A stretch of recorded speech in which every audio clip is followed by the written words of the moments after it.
nito, yung Radio TV Malacanang ay kasama din ng telebisyon ng bayan sa paghahatid ng balita at mga kaganapan dito. At syempre kasama natin si Direk Ed Finlan, no, na yan po ngayon at nagtatrabaho at masipag na masipag. Oo, syempre kahapon pa po. Yung tama. nakikita nyo po sa inyong TV ngayon ay output lang po yan ng ilang araw na pagpupuyat, hindi lamang po ng aming direktor. Ayan yung mascot. Ayan, kita Siya po natin yun yung mascot ni Vice Mayor. Nakasama yan kanina sa salubungan. Nakakatuwa kasi ang saya-saya ng Pilipino, no? Sa kabila ng kalamidad, ito yung lumabas ng mga imahe, no? Masayang isda. Okay, going back to what I was saying, Xiao, ito po ay ang coverage na inihahatid namin sa inyo ay isa po yung pinagsanib puwersa, hindi lamang po nung mga nakikita nyo katulad namin ni Xiao sa camera, no, marami po ang involved dito sa napakalaking coverage na ito. Maihatid lang po sa inyo ang ng buong buo at live itong mga nangyayari dito sa ika-28 anibersaryo na sumisentro nga po ngayong taon for the very first time dito sa Cebu. Ayun, at nagpapasalamat din tayo dahil ang warm-warm ng people of Cebu, ano, nandito tayo na ilang araw na din, ano, pero napakaganda ng kanilang pagtrato sa atin at napakaganda talaga ng Cebu. Kaya nagpapasalamat tayo sa Provincial Government of Cebu, kay Vice Governor, kay Governor at sa lahat ng mga bahagi ng Sangguniang at maging sa City Government ng Cebu. Katuwang din natin sa naging special coverage na ito, ilang araw din na sa pagpaplano at sa mga meeting ang EDSA People Power Commission. At syempre, ang PCOO, meron din mga tao po dito ang PCOO, lalong-lalo na po yung kanilang new media team. Mapapanood nyo po ang ating coverage sa kanilang website at maging yung mga pictures, no, they've been posting online. Ayan, no, Isda Padaghanon, no? Ang pangalan ng mascot na nakikita natin ngayon, no? So makikita natin na yung diwa ng people power, no, hindi papatay yung people power, hindi ito obsolete, hindi ito 1986 lamang, ano? At yun na nga ang nakakatuwa, kailangan nating isabihin natin ito, ano? Na ang nakakatuwa sa EDSA ay parang inuulit natin lagi ito. No, so from EDSA 1, EDSA 2, EDSA 3, pupuprotesta tayo na ang ginawa. Ang kakaiba kasi sa EDSA, pinakita natin lahat yung values natin na maganda eh. Yung bayanihan, pagiging matulungin, no, yung pagmamahal sa kapwa, pagmamahal sa Diyos, pagiging malikhain, 'di ba? Kasi ang dami nila. Tapos yung pagbibigayan, no, yung mga pagkain, pagdadasal na sa harapan ng tangke. Saan ka ba naman nakita ng revolusyon na yung tangke dumating, hinarang ng napakaraming tao? Makikita natin yung kabutihang loob, yung iba parang wala naman talaga, nandun lamang sila, pero bahagi sila nung revolusyon. Ayan, yung mga madre, 'di ba, may mga awit yan eh, yung kapit bisig, madre, pari at sundalo, naging langit itong bahagi ng mundo. Sabi nga doon sa handog ng Pilipino sa mundo. Handog ng Pilipino sa mundo. Ang EDSA People Power po, ang handog po natin sa mundo. Ito ang kauna-unahang bloodless revolution. Na nagtagumpay. At I think papunta na po sa lugar na pagdarausan ng press briefing ang Pangulo. Am I correct? Okay, inaantabayanan pa rin po natin ang pagdating ng Pangulo kung saan inaantabayanan po siya ng ating mga miyembro ng media. Ito po nakikita natin ay yung Capitol building, ang Provincial Capital ng Cebu, kung saan ito po ang naging sentro ng selebrasyon ngayong araw. Shall I just like to share one realization? Kasi nga this is the first time that we celebrated the People Power Anniversary in Cebu. Yes. And as a journalist kasi, bawat coverage, may matututunan ka talaga. And this time, ang isa ko natutunan is, dito pala talaga, isa sa mga lugar umpisahan. And as the President mentioned in his speech, ang Cebu ang naging umpisa. Ang EDSA, ang Epifanio de los Santos Avenue, ang naging katapusan nung EDSA Revolution. Yung sinasabi ko nga ngayon sa mga tao na yung nag-EDSA na yung mga tao dito sa Cebu, mag-EDSA pa lang sila sa Maynila, no? At napakarami pang ibang EDSA, no? Nangyari yung EDSA sa Davao, nangyari yung EDSA sa Baguio, sa Iloilo, at sa iba pang mga lugar sa Pilipinas. Kaya talagang maganda yung emphasis na this is a national movement. Pambansang kilusan itong people power. At ginagamit din kasi minsan against people power, yung 2 million people at EDSA kasi sinasabi lang, 2 million lang naman mga Manileños yun. But that is not true. Pinatunayan natin ngayon na hindi totoo yan. And I guess this takes us away from the Manila-centric point of view. Hindi po ang Maynila lang ang sentro nung naging movement, na naging paglaban sa diktadorya. Ngunit ito po ay naging simultaneous sa iba't ibang panig ng bansa. And according to Father Melo na na-interview ko kanina, even overseas, yung mga Pilipino po ay nagfa-fundraising, nagsasagawa sila ng pagtulong dun sa ating mga kababayan para makalaban dun sa rehimeng Marcos. At alam mo, hindi lamang yung pagpapadala ng mga Xerox journalists nila, tawag nila. Kasi yung mga balita sa Pilipinas, mas nababasa pa sa US. Kaya sa US, pinapadala yung mga dyaryo dito. Hindi lang yan yung role ng mga overseas Filipinos. Sa Washington, D.C., dahil si President Ronald Reagan ay kakamping-kakampi ni Pangulong Marcos, nag-rally yung mga Pilipino sa White House, no? Sa harapan ng White House at tinatawagan si President Reagan. At sa New York, tinatawagan si President Reagan na tanggalin na yung suporta para kay Pangulong Marcos na siya naman kanilang ginawa, no? Alam mo, our President, President Benigno S. Aquino III, in a way is different from the former presidents, although he is keeping the tradition alive. Ito po ay dinadala niya sa iba't ibang panig ng bansa in a non-traditional way. Actually, maganda ito kasi lahat ng iba't ibang mga selebrasyon ng kasaysayan, ng mga bayani ng Pilipinas, dinadala niya talaga sa iba't iba pang makasaysayang lugar na emphasis na hindi lang sa Maynila nangyari ang kasaysayan ng paglaya na struggle for freedom ng ating bansa, kundi may contribution ang lahat ng mga Pilipino, ang lahat ng mga tao sa iba't ibang lalawigan. And dahil, well, isa rin sa dahilan na kung bakit inalis sa EDSA, sa Epifanio de los Santos Avenue yung selebrasyon ngayong taon siya, dahil nga inumpisahan na yung malakihang mga proyekto ng pamahalaan. And well, it's quite a coincidence. Sa EDSA rin, ginagawa itong proyektong ito. Iniwas sa EDSA dahil may pagbabagong magaganap sa kalye ng EDSA. At sa susunod na panahon, no, dun sa People Power siguro monument natin, meron na ring flyover doon, no, meron ng Skyway, yung EDSA Skyway, isa pa sa mga plano yan. Dadami na yung pwede nating puntahan, dadami na yung pwedeng taong pumunta sa mga celebrations natin ng EDSA. And the Cebuanos are very thankful.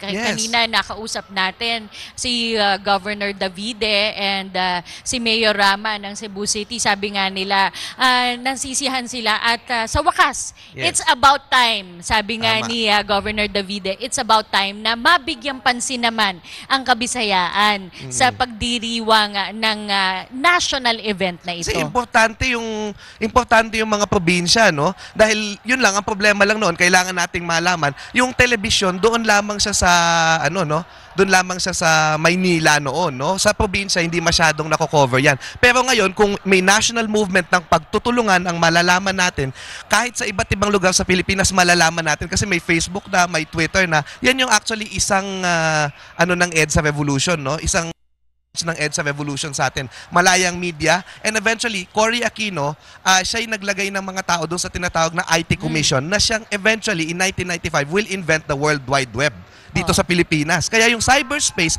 yan, heritage ng people power yan. At ngayon, yung mga events sa iba't ibang bansa, may democratization na dahil nalalaman na natin sa iba't ibang lugar.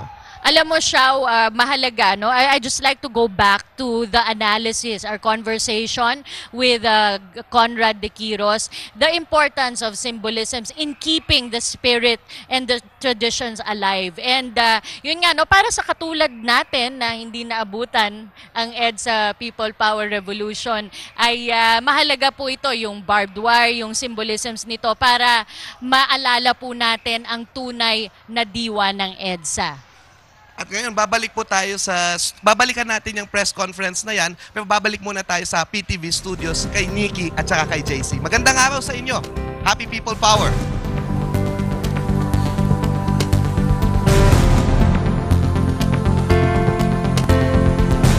Maraming salamat, Cathy San Gabriel at Xiao Chua.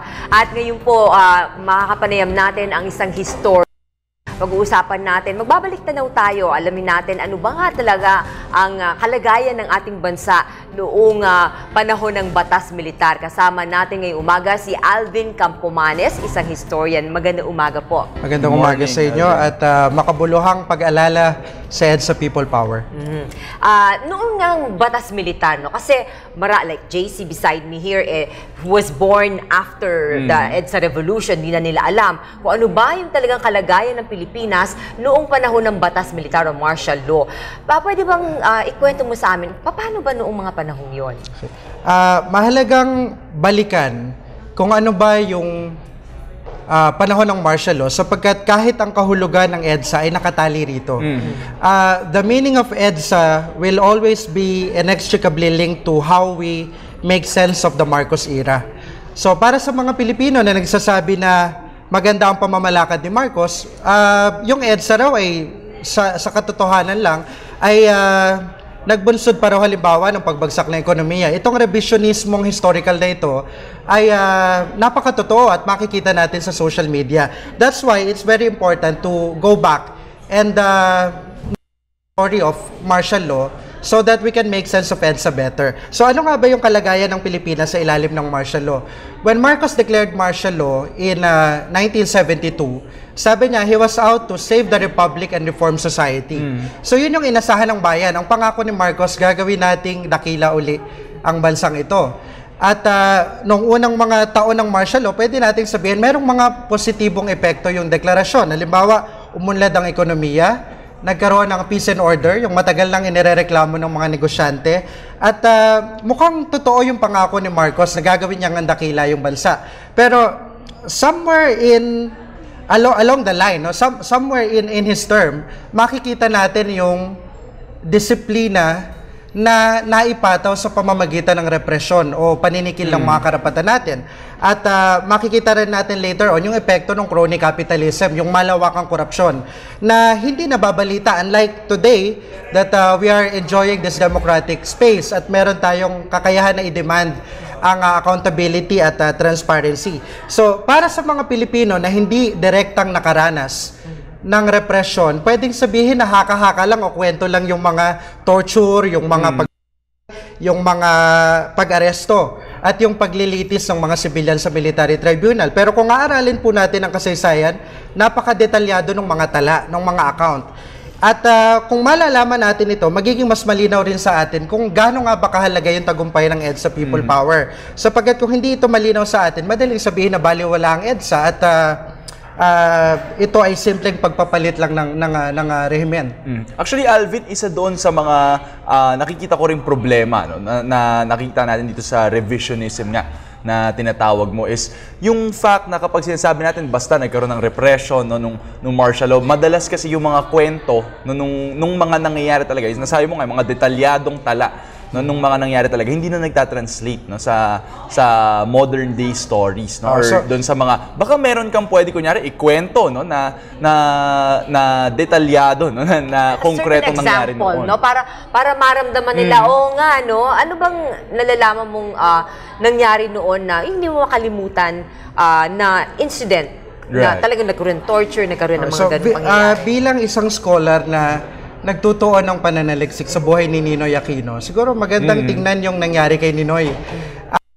Maraming nagsasabi na hanggang sa katapusan si Ninoy isang traditional na politiko na napalaki lang yung imahe ni Ninoy bilang martir, pero hindi naman daw talaga siya nakaranas ng pang-aapi. O sa totoo lang, maganda pang araw yung kondisyon ni Ninoy sa kulungan kumpara dun sa iba pang mga biktima ng represyon. So, ano pang nangyari kay Ninoy Aquino? Si Ninoy ay nakulong sa loob ng 7 years at 7 months.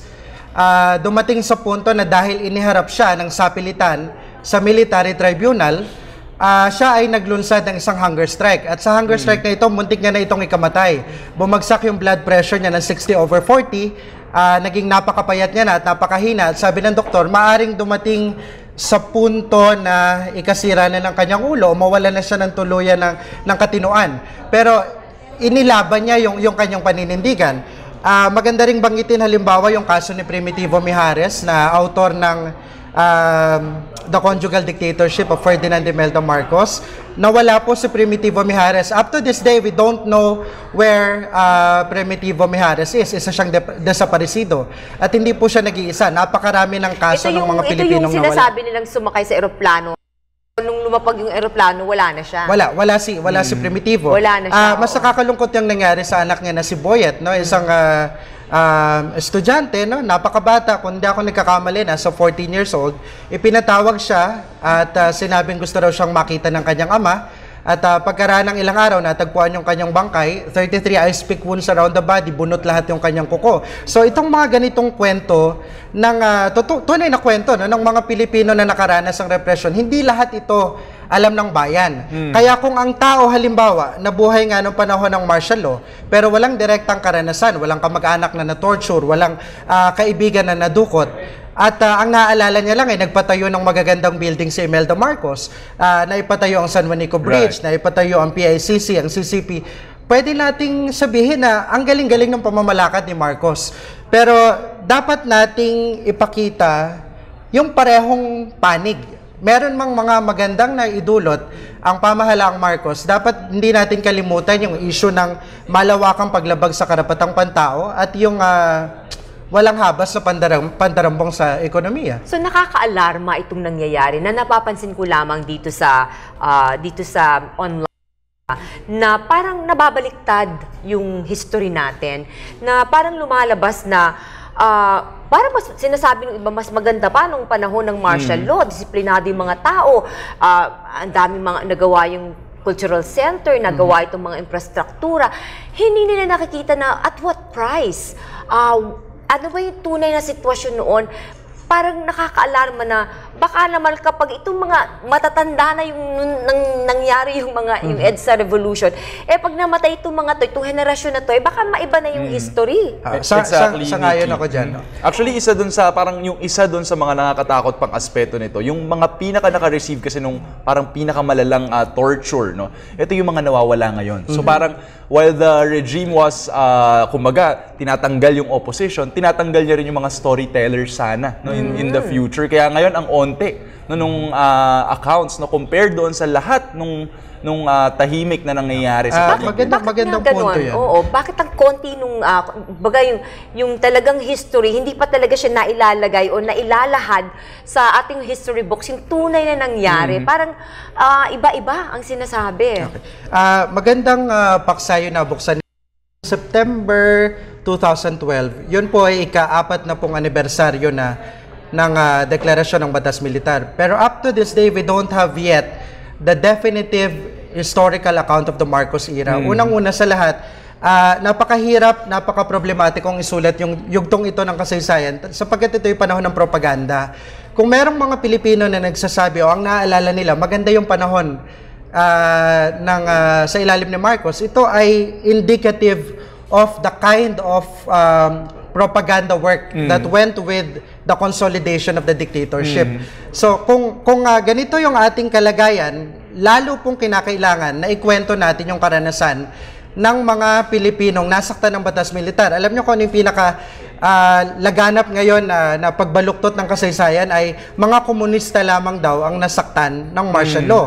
At dapat lang yung nangyari sa kanila sapagkat sila ay kumalaban sa rehimeng Marcos. Nakaka-alarma ito sapagkat nagiging malinaw yung paano nabaluktot kahit yung values ng mga Pilipino. Dapat nating balikan ano ba yung mga kwento para maging malinaw sa atin, ano ba yung pinaglaban ng EDSA, ano ba yung kahalagahan nito. Mahirap isulat ang martial law dahil hanggang ngayon iniipon pa natin yung mga datos. Alam ko, 2 taon nang nakalipas na i-turn over na ng AFP ang mga dokumento tungkol sa martial law sa Commission on Human Rights. So ito ay panibagong mga sources na unti-unting magiging bukas sa publiko para maisulat yung yugtong yan ng kasaysayan. Through time, yung distansya natin sa martial law, pwede naman talagang magbago yung interpretasyon. At tungkulin ng mga historian, ng mga scholar, ng mga guro, na siguruhin na makatotohanan yung kasaysayan na maituturo sa mga estudyante. Kasi ngayon parang merong debate as to whether ano ba yung dapat ituro sa mga estudyante. Yung both sides, yung maganda namang nangyari dito sa panahon ng martial law. Pero ito yung the other side, na sila na yung mag-discern o should the teachers teach the students, ito yung tama, ito yung nangyari talaga at ito dapat ang sabihin nyo rin sa mga susunod na henerasyon. I think teachers and historians should make it clear, no? Paano ba dapat tingnan yung panahon ng batas militar? Hindi na sasapat sa mga bata yung sabihin lang in black and white na ang panahong Marcos ay puro kasamaan lang at ang panahong Cory ay puro kabutihan lang. I think disservice ito sa mga estudyante kung hindi natin sila tuturuang maging critical. However, the crucial part of teaching this is to present the evidences to the students and at the end of the day still present a way of looking at it, a perspective. At para sa akin bilang guro, sa kabila ng mga mabuting naging epekto halimbawa ng martial law, I am always clear on this. Na halimbawa yung mabuting takbo ng ekonomiya na sinasabi, it was short-lived and illusory. Hindi po totoo na buong panahon ng sa ilalim ni Marcos ay maunlad yung ekonomiya. Kailangan nating ipakita sa mga estudyante, ito yung nangyari nung panahon na yon. Meron mang mabuti, sa tingin ko, mas mabigat yung mga pinsala na naidulot ng batas militar sa atin at hindi natin ito dapat kalimutan. We have to assert our knowledge and memory of the past because if we won't do this, then time will come that the revisionist version of history will be the kind of history perhaps that will be taught in schools. At napaka-delikado nito, no? Para sa isang na palaging lugmok sa krisis, hindi natin dapat kalimutan yung mga aral lang nakalipas because we will end up repeating the same thing all over again. Baka kasi yung mga nagsasabi hindi nila naalala o hindi nila na-realize na yung mga negosyong lumalago, mga monopolyo, tsaka mga crony ang may-ari. No? At yung mga nagsasabi nun, yung mga survivors. No? Na kumbaga, hindi ito yung mga nakaranas talaga. No? Pero bakit ganon? Bakit nangyayari na parang nakalimutan na o kaya natitwist na ba yung history, yung tunay na nangyari? Parang napapaniwala na yung ibang mga kabataan na, okay pala nung martial law. Bakit ganon? Okay, I would look at it this way, no? Siguro, tinitingnan ngayon ng mga kabataan ng EDSA in terms of results. Kung tunay na nariyan pa rin ang kahirapan, halimbawa, kung tunay na nariyan pa rin ang korupsyon, ang sabi ng mga naunang Pilipino sa kanila ay tinuldukan nila sa pamamagitan ng pagpunta sa EDSA, then bigo ang EDSA. Pero what we have to teach the young people today is that nation building and the of democracy cannot be done overnight. Yung tagumpay ng EDSA, yun po ay genuine na tagumpay. What happened after that is a different story. Siguro, hindi natin binantayan ng ganap yung tagumpay ng EDSA kung kaya yung mga korap na politiko ay nakabalik, kung kaya ngayon ay nahaharap tayo sa pork barrel scam, kung kaya hanggang ngayon napakarami pa rin Pilipinong mahihirap. So, dapat natin tignan ito bilang, sabihin natin, sukatan din kung paano ba natin pinapatakbo ang bansa matapos yung EDSA. Until we eradicate poverty, until we make democracy genuine and real for Filipinos, yung tagumpay ng EDSA, pwedeng sabihin ng mga tao na hilaw o di kaya ay hungkag, no, hollow. So, kailangan nating siguruhin na gagana ang demokrasya at magdudulot ito ng ginhawa para hindi isipin ng mga susunod na henerasyon na kabiguan lamang yung EDSA. We should teach them that EDSA is a genuine founding moment, na ito ay punto sa kasaysayan ng Pilipinas na ang buong mundo ay humanga at pinanood tayo at inabangan ano kayang mangyayari sa bansang ito. Sadly, yung tinitingnan ng mga Pilipino dapat ay umunlad ang ekonomiya, nawawala yung corruption, nagpapatuloy ito hanggang ngayon. Kaya siguro may ganong pagtingin sa EDSA na baka hindi nga ito talaga naging matagumpay. Actually, gusto ko rin yung punto, no, tungkol doon sa kung nagtagumpay ba, no, o pumalpak, kumbaga, no, binabigo ba, no, itong EDSA. Kasi parang lahat ng mga nagpunta roon, sigurado tayo we're against the dictatorship. No, pero parang yung question is, no, sa bawat isang pumunta no, dun sa EDSA no, or dun sa mga grupo no, na pumunta dun sa EDSA, ano ba yung gusto nila pagkatapos no, nung diktatorya? Parang would you have an account no about that no, na parang meron ba silang single goal no, with EDSA beyond the dictatorship? Isa sa mga anggulo yan na pwedeng tignan sa EDSA. Kaya siguro problematiko rin sa marami kung paano ba dapat titignan yung EDSA, sapagkat ang EDSA ay produkto ng pagkilos ng iba't ibang individual, iba't ibang organisasyon na may kanya-kanyang political persuasions. At kaya rin siguro, pwede mong sabihin na pagkatapos ng EDSA, naging problema rin ni Cory yung iba't ibang background, halimbawa ng mga minister na nakuha niya sa gabinete, yung mga secretary, no? At yung composition ng kanyang government. So, ating ihiwalay rin bilang mga guro kung ano ang EDSA sa political iconography bilang simbolo ng pagkakaisa doon sa talagang naging epekto ng EDSA. Okay? Sa tingin ko kasi, sa matagal na panahon, nagiging paulit-ulit lang yung commemoration, pero kulang sa substance, kulang sa sustansya. Sinasabi lang natin, ibinalik yung kalayaan natin. Pero that's a general statement. Right. Hindi rin natin tinitingnan, ano ba yung naging epekto ng EDSA after? I am all for an open and serious assessment of the post-EDSA governments. Ang issue ko lamang siguro ay dapat nakabatay sa ebidensya at sa kasaysayan kung ano man yung mga kritisismo na lilitaw. And I think ito ay legacy rin ng EDSA. No? Definitely we can do I this. think, ako para sa akin, because I was already in media when EDSA happened. Kaya nung nakita ko talaga yung malaking difference nung maganap ang EDSA, no? Dahil after that, nakakapagsalita na kami. Nung umpisa, medyo syempre, daw pa kami kasi hindi kami sanay na free yung media Nung namang naramdaman namin, we can say anything because we're free. Nasobrahan naman. Parang, sandali, itay muna natin sarili namin, malalibel tayo niyan. It was also a learning process for us na malaya na tayong magsalita. Kasi kung maalala nyo, nung panahon ng martial law, iilan lang ang radio stations, iilan lang ang TV stations, at bawat nakamonitor pa ang Malacanang sa lahat ng mga yan, at hindi ka pwede basta-basta magsalita ng kung ano. Piling-pili lang yung pwede mong sabihin. Kaya, nung nangyari itong EDSA, laking tuwa namin mga media, and up to now, even you can already see dito sa internet, napakalaya, batikos ng batikos to death itong mga tao. Alam mo, may magandang anggulo na pwede akong iugnay doon sa binuksan mo. Sapagkat ngayon, halimbawa sa Facebook at sa YouTube, lumalaganap yung ideya na ang lahat ng negatibong kritisismo laban sa panahong Marcos ay nagmula lamang sa media na kanyang binusalan sa loob ng mahabang panahon. Sa makatuwid, there was a demonization of Marcos and everything that is related to Marcos by the post-EDSA media. So, ang mahalagang ipakita sa mga estudyante, hindi ito gawa-gawa lamang ng media. Merong mga sapat na historical evidence para patunayan yung mga pagmamalabis na sinasabi natin against the Marcos regime. Ang lumilitaw, ito ay utang na loob ng media kay Cory. Kung kaya, puro pro-Cory assessments yung lumitaw after EDSA at lahat ng ginawa ni Marcos ay masama. So, dapat nating ihiwalay yun.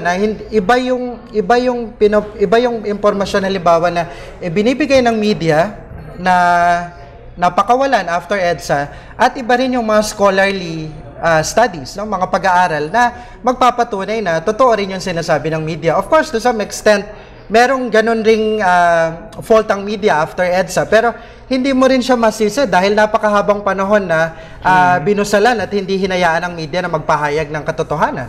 And talking about this revisionism nga, no, Alvin, isa rin doon sa mga tinatanong nung mga tao, ng mga akademiko rin, after nung EDSA, no, nagkaroon ng tinatawag nating reconciliation eventually, no, yung mga puwersa dati na pro-Marcos, no, yung mga puwersang anti-Marcos, no, sa reconciliation na to, sa tingin mo ba, Alvin, parang hindi kaya, no, parang natalo yung original din na idea, no, ng EDSA, no, na parang walang nangyaring hustisya, no, or katarungan, no, mula doon sa lahat for 21 or even more, no, na taon?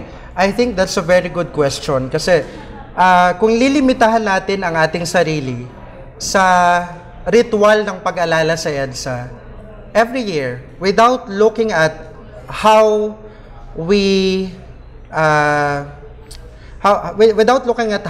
made democracy or attempt to make democracy work after EDSA, ay sa tingin ko napakakulang no. Magiging ito isang ritual na ginagawa pero kulang sa katotohanan o pagiging eksakto sa pagtingin sa naging epekto ng people power. Halimbawa, noong 2012, 40th anniversary ng Declaration of Martial Law. But up to this day, there's no military official or police officer that has been publicly condemned for violating human rights. Meron pa ngang pananaw na yung mga kwento raw ng human rights violations ay hindi naman talaga totoo at lumalaganap ito sa social media. Pero pwede yung tignan na gano'n, no? Kung parang nagkakaroon tayo tuloy ng panganib o danger na parang baka maging yung nangyari dito sa panahon ni Hitler na may mga tao talagang hindi naniniwala that the Holocaust happened. Kung pagpapatuloy nila yan, parang baka maniwala na nga yung mga susunod na henerasyon. Looking at how we handle the issue of seeking justice after EDSA, I think what happened was more of reconciliation without justice, reconciliation based on oblivion or forgetting. At ito yung dahilan siguro kung bakit sa ilang mga sektor hungkag yung tagumpay ng EDSA dahil wala naman talagang naparusahan. Marami sa mga politiko o sabihin natin mga militar at pulis na dapat ay naparusahan at nakakulong ngayon are still presiding over our national life. At rampant pa rin ang corruption. So, I think the quality of democracy after EDSA would have been better if there was justice right after EDSA. Yun yung pananaw ko bilang historiador. Meron din mga historian na nagsasabi na kulang, no? Kapos yung tagumpay ng EDSA kasi walang naparusahan. Naku, babalik po tayo mamaya, no? Marami pa tayong pag-uusapan. Pero ngayon po, titignan muna natin itong feature patungkol sa dilaw na laso, isang simbolo ng people power. Ito po. Tie a yellow ribbon around the old tree. It's been 3 long years. Do you still want me? May ilang dekada na ang lumipas ng una itong naging musika para sa mga Pinoy. Musikang hindi inakalang magiging inspirasyon ng simbolo para sa pagbabagong inaasam ng karamihan. Taong 1983 nang unang nilagyan ng mga dilaw na laso o yellow ribbons ang mga puno sa Kalakhang, Maynila. Ito raw ay suhestyon ng dating senador na si Eva Estrada Calao na hango sa awit na tie a yellow ribbon round the old oak tree para sa pag-uwi ng nooy senador na si Benigno Aquino Jr. sa bayang kanyang lubos na minahal. Pagpapakita raw ito na mainit na pagtanggap ng mamamayan sa minsan ang kinilalang pinakaprominenteng leader ng oposisyon. Ngunit hindi na ito nakita ni Ninoy dahil ang masaya sanang pagbabalik ay nauwi sa isang madilim na trahedyang nagbukas ng panibagong yugto sa kasaysayan ng bansa. 3 taon matapos patayin si Ninoy at tuluyang mawala ng kumpiyansa ang taong bayan sa Administrasyong Marcos, nagkaroon ng bagong kahulugan ng dilaw na laso. Naging simbolo ng kalayaan at pag-asa ang yellow ribbons nang isagawa ang EDSA People Power Revolution na nagpatalsik sa rehimeng Marcos. At ito rin na naging simbolo ng byuda ni Ninoy na noon ay naging presidente ng Republika na si Ginang Corazon Aquino.